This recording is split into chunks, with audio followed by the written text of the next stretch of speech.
Ngħidu għax irid isir ministru, l-ewwel kulħadd irid isir. Dika kull min qiegħed fil-Parlament, fil-Gvern, kulħadd jixtieq li mhux jinbiss imma kulħadd. Aħseb għalhekk ikollok dawk l-ideat li ħriġt bihom jien ideat importanti tajjeb u mbagħad kif sar Chris Said niġi nirċievi messaġġ li huwa ħabib tiegħi u nirrispettah. Niġi nirċievi messaġġ isma' issa tittajni biex nagħmlu riformi. Mela jiena little child ta' xi ħadd.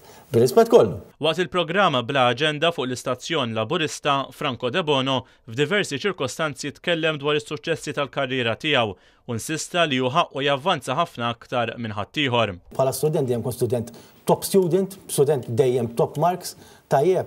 Bist is-second year ta' sixth form imdorri niġri, tajjeb imdorri naħdem, b'tifel bieżel ħafna. Dal-backbencher li ma kienx tajjeb biex jidħol fil-kabinet qed itik il-pariri wieħed wara liħor x'għandek tagħmel bir-rispett kollu. Meta tlajt jien fil-Parlament u tlajt mhux b'ċikkata, ma tlajx bil-by election. Tajjeb, ma tlajx kif telgħu mit-tieni distrett għax tela kulħadd.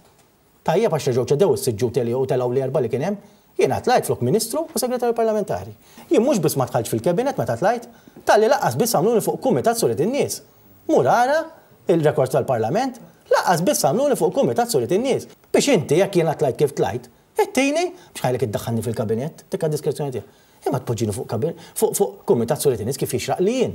U mbagħad Norman jiena mdorri, jiena qed ngħidlek imdorri kemm fil-klassi, kemm fix-xogħol, imdorri vera ħajjeċiver. Ġifieri dejjem imdorri nkun ma ta' fuq net. Kif tippretendi mbagħad li jiena tal-ewwel darba f'ħajti rid naċċetta li toħodli anke d-dinjità.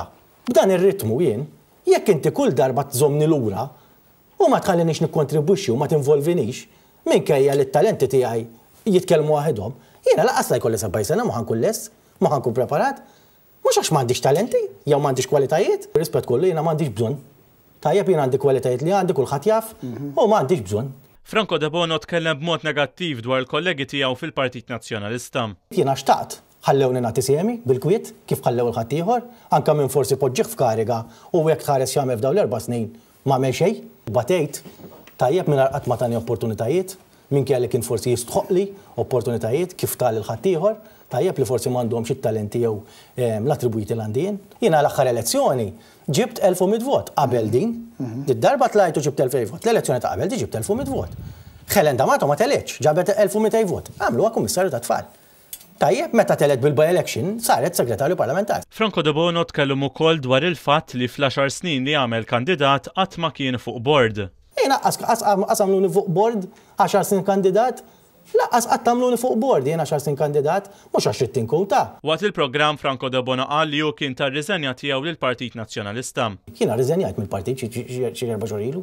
Aħbar din. Jiena riżenjajt mill-partit u ma jaċċettawix.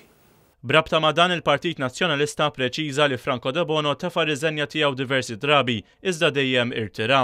Il-Partit Nazzjonalista qal li Franco De Bono għandu jippubblika l-SMS u l-emails li ntbagħtu lilu mill-Prim Ministru u mis-Segretarju Ġenerali tal-Partit Nazzjonalista. Franco De Bono qal li jaqbel mal-mexxej Laburista Joseph Muscat li talab li l-Speaker biex jiltaqa' l-Parlament minnu fih. Fuq din naqbel. Ġifieri naħseb li l-Parlament għandu iva jiltaqa' jiddiskuti s-sitwazzjoni fil-pajjiż. Jekk jissejjaħ dan il-vot, Franco De Bono ma jivvotax favur il-Gvern. Min se nivvota favurih. Għamilta ċara u qed nerġa' nirrepetiha. Franco De Bono tkellem ukoll dwar għaliex hemm bżonn it-tibdil fix-xandir nazzjonali. Tmur tindirizza konferenza, pereżempju, iġibu lil kulħadd u laqas iġibuk biss titkellem.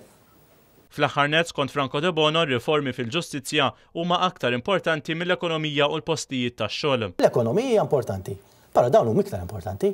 Tajjeb ix-xogħol huwa importanti, però dawn huma iktar importanti. Bir-rispett kollu.